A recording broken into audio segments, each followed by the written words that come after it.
हाय दोस्तों, स्वागत है आपका एक्स्ट्रा इनकम चैनल में। मेरा नाम सुरेश भानुशाली है। 14 दिसंबर को बर्गर किंग लिस्ट हुआ। उसके बाद जो मूवमेंट हुई है वो तो आपके सबके सामने ही है। मगर कंफ्यूजन है रिटेल पब्लिक में कि अभी क्या करें क्या ना करें, क्योंकि 2 दिन से हम देख रहे हैं कि बर्गर किंग एक लोअर सर्किट बना रहा है। तो आज मैं आपके लिए कुछ एनालिसिस लेके आया हूँ। अ, आशा करता हूँ कि आपको ये पसंद आएगा और आप थोड़ा इससे कोरिलेट कर पाओगे। दोस्तों, अगर आपने ये चैनल सब्सक्राइब नहीं किया है तो रिक्वेस्ट करूंगा कि सब्सक्राइब कर दीजिए, तो आने वाले वीडियोस आपको मिलते रहें। और एक डिस्क्लेमर देना चाहूँगा कि यहाँ जो भी मैं एनालिसिस दिखा रहा हूँ वो मेरे पर्सनल एजुकेशन बेसिस पे है। यहाँ कोई भी बाय सेल या होल्ड की कोई रिकमेंडेशन नहीं है। अगर आपको इसमें ट्रेडिंग करनी है तो आप आपके फाइनेंशियल एडवाइजर की सलाह लेके उसमें काम कर सकते हो। बाकी ये मेरा पर्सनल एजुकेशनल एजम्पशन है। हो सकता है ये गलत भी हो सकता है। तो ज़्यादा टाइम वेस्ट ना करके हम आते हैं बर्गर किंग के चार्ट के ऊपर। आप देख पा रहे हैं कि पहले दिन 14 दिसंबर को यहाँ पर बर्गर किंग अपना जो लिस्ट हुआ, तो ओपनिंग प्राइस उसका 112 रुपये से ये लिस्ट हुआ है। और एंड में 135 पे अपर सर्किट में ये क्लोज हो गया। उसके बाद दूसरे दिन भी ओपन हुआ और अपर सर्किट में क्लोज हुआ। उसके बाद तीसरे दिन भी उसने अपर सर्किट लगाया। फोर्थ डे को उसने एक अपर सर्किट लगा के फिर लोअर सर्किट लगाया। और आज भी, जिस दिन मैं वीडियो बना रहा हूँ, आज भी इसने लोअर सर्किट लगाया हुआ है। तो अब रिटेल पब्लिक यहाँ पर कंफ्यूज में है कि क्या किया जाए इसमें। जिसके पास है उनको क्या करना है, अगर नहीं है तो क्या करना है। तो बहुत सारे ऐसे व्हाट्सएप मैसेज, टेलीग्राम ग्रुप पे चर्चा हो रही है। तो मैं चाहता हूँ कि एक वीडियो आपके लिए बनाया जाए। तो थोड़ा सा मैं यहाँ पर क्योंकि ये चार्ट अभी 4-5 दिन का है तो ज़्यादा तो इसमें कुछ एनालिसिस नहीं कर पाएंगे। फिर भी मैं मेरी कोशिश करता हूँ इसमें हम क्या बेस्ट कर सकते हैं। तो सबसे पहले हम देखते हैं कि बर्गर किंग ने अभी अभी जो लिस्टिंग दी है, तो यहाँ पर उन्होंने लिखा हुआ था कि रिटेल पब्लिक को इन्होंने कितना माल यहाँ पर दिया हुआ है। तो रिटेल पब्लिक में हम देखेंगे कि अ, यहाँ पर रिजर्व रखा था 75% क्यूआईबी के लिए, 15% एचएनआईज के लिए और 10% रिटेल इन्वेस्टर के लिए। इस तरह से कंपनी ने ये शेयर्स अलॉटमेंट किए हुए हैं, जो कि मैंने ये पूरा डेटा एक एक्सेल में आपके लिए यहाँ पर रखा हुआ है। Total shares 13.5 crore, 13 crore 50 lakh offer किए हुए थे आईपीओ में। और उसके हिसाब से 1 करोड़ 35 लाख रिटेल को, 2 करोड़ 2 लाख एचएनआईस को एंड 10 करोड़ 12 लाख क्यूआईबीस को इस तरह से ऑफर किए गए थे। तो यहाँ कुछ डेटा है फर्स्ट दिन से जहाँ से बर्गर किंग लिस्ट हुआ है। तो 14 को मेरे पास ये डिलीवरी परसेंटेज का डेटा नहीं आया है। तो यहाँ पर हम देखेंगे कि टोटल ट्रेडेड क्वांटिटी जो है वो 18 करोड़ 67 लाख क्वांटिटी में ट्रेड हुई थी। और नंबर ऑफ ट्रेड 8,49,000, यानी कि इतने सौदे सिस्टम में पड़े थे। तो अगर मैं पर सौदा यानी पर ऑर्डर शेयर्स का अगर डिवाइड करता हूँ तो मुझे ये पता चलता है कि एक ऑर्डर में 220 शेयर्स का ट्रेड हुआ है। ये एक एजम्पशन है, हो सकता है ज्यादा या कम भी हो सकता है।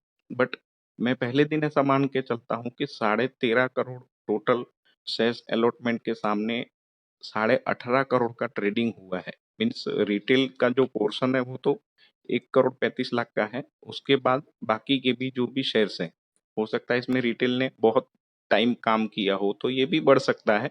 बट एक एजम्पशन के तौर पे मैं मानता हूँ कि रिटेल से ज्यादा क्यूआईबी और एचएनआई की भी ट्रेडिंग इसमें हो सकती है।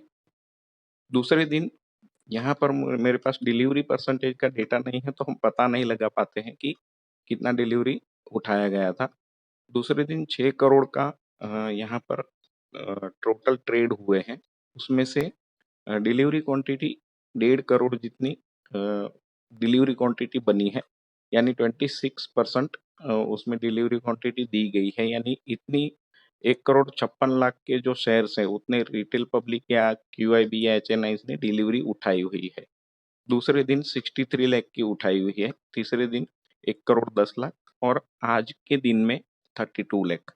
तो यहाँ पर मेरा एजम्पशन ऐसा है कि नॉर्मल क्या होता है, आईपीओ जब खुलता है और ये आईपीओ भी बहुत अच्छा एक एप्रिसिएशन के साथ खुला था। उसकी प्रीवियस जो प्राइस थी आईपीओ की वो 60 रुपीज थी और लास्ट में ये क्लोज आया था 135 पे, यानी अराउंड मोर देन 100%। मैं 120% के ऊपर भी उसको बोल सकता हूँ। 100% के ऊपर ये आईपीओ क्लोज आया था। तो रिटेल का मानना ऐसा है कि 100% से ज्यादा बढ़ता है पहले दिन, तो बहुत सारे लोग इसको बेच देते हैं। सेकंड डे क्या हुआ कि ये फिर से उसने अपर सर्किट लगाया। पॉसिबिलिटी है कि जिसको आईपीओ नहीं मिला है वो एग्रेसिव थे बाइंग के लिए, क्योंकि ये इतना बढ़ा हुआ है, तो एक दिन हो सकता है कि सोचने में निकाल दे। मगर दूसरे दिन जैसे ही ऊपर खुला, पॉसिबिलिटी है कि यहाँ पर ये पब्लिक यहाँ पर बाइंग के लिए आ सकती है। और आप देखिए कि धीरे धीरे क्या हुआ है। यहाँ पर आप देखेंगे कि पर लॉट जो है वो 220 शेयर्स की ट्रेडिंग हो रही थी। इसी हिसाब से दूसरे दिन 135 शेयर्स की, तीसरे दिन 123 शेयर्स की और लास्ट 2 डेज में 96 यानी अराउंड हम एजम्पशन करें कि 100 शेयर्स की पर लॉट ट्रेड हो सकती है। तो यहाँ पर ये जो हैवी डेटा एक है, यहाँ पर मैं देख रहा हूँ कि 13.5 करोड़ के सामने 18.5 करोड़ और 6 करोड़ इतना कैपेसिटी रिटेल ट्रेडर का ट्रेड करने का मुझे नहीं लगता है कि हो सकता है।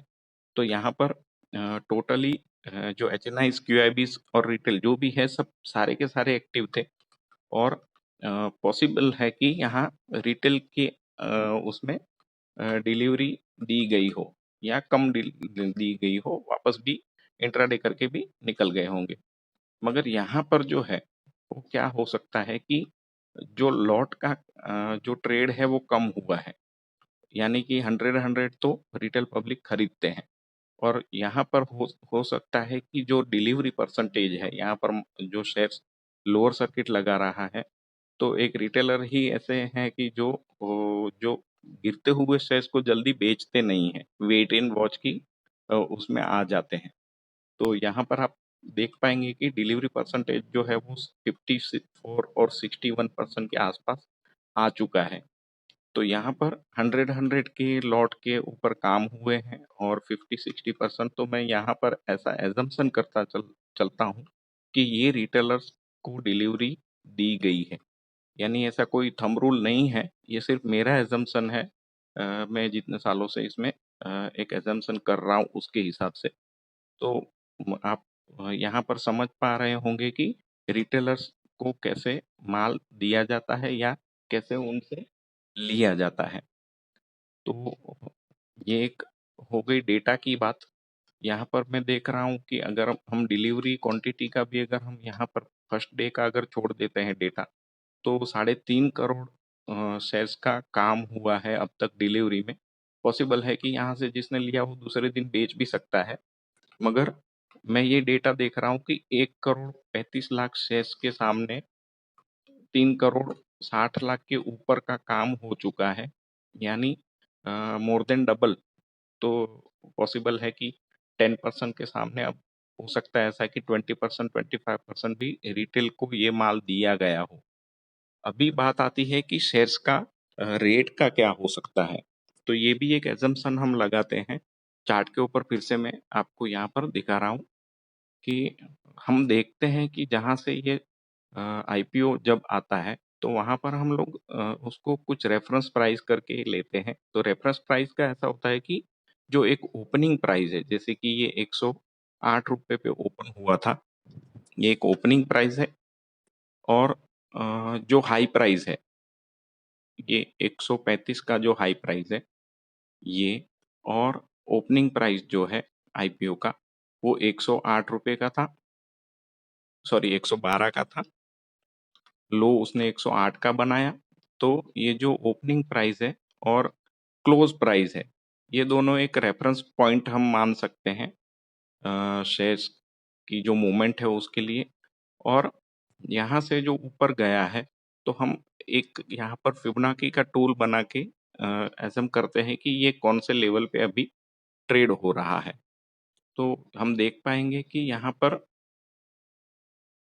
ये जो स्टॉक है वो 50% के रिट्रेसमेंट के नीचे ट्रेड हो रहा है, तो पॉसिबिलिटी है कि 148 का एज पर रिट्रेसमेंट एक सपोर्ट बन सकता है। अगर ये सपोर्ट ब्रेक होता है तो यहाँ पर एक गैप है, गैप एरिया के हिसाब से 135 का जो लेवल है और 78 का जो रिट्रेसमेंट लेवल है जो कि 130 के आसपास आ रहा है, यहाँ पर ये स्टॉक में एक सपोर्ट मिल सकता है। अगर ये सपोर्ट नहीं मिलता है तो सीधा मेरा ये मानना है कि ये स्टॉक ने जहाँ पर हाई बनाया हुआ है, यानी 213 रुपए का जो हाई बनाया है, वहां से सीधा वो 50% गिर सकता है। तो 50% का हम अगर अंदाज लगाते हैं तो 106-7 रुपए के आसपास ये रेट आता है, जो कि इसका लो प्राइस है। तो वहां पर ये स्टॉक एक सपोर्ट ले सकता है। और वहां से, क्योंकि ऐसी चीज है कि आपने आगे जो देखा डेटा, तो वो डेटा के हिसाब से भी मुझे ऐसा लगता है कि रिटेलर्स को ये माल बहुत ही ज़्यादा दिया गया है 2 दिन में। तो वो हिसाब से अगर ये स्टॉक नीचे आता है तो रिटेलर्स में पैनिक हो सकता है, और ये पैनिक बढ़ने के कारण ये स्टॉक में और गिरावट आ सकती है। अगर ये यहाँ पर गिरावट नहीं रुकती है 148 के लेवल के आसपास, तो ये 135, और अगर ये 135 130 के लेवल के आसपास अगर नहीं रुकती है तो सीधा 108 या 110 के आसपास, यानी कि ये जो ऊपर का हाई है वहां से 50% नीचे।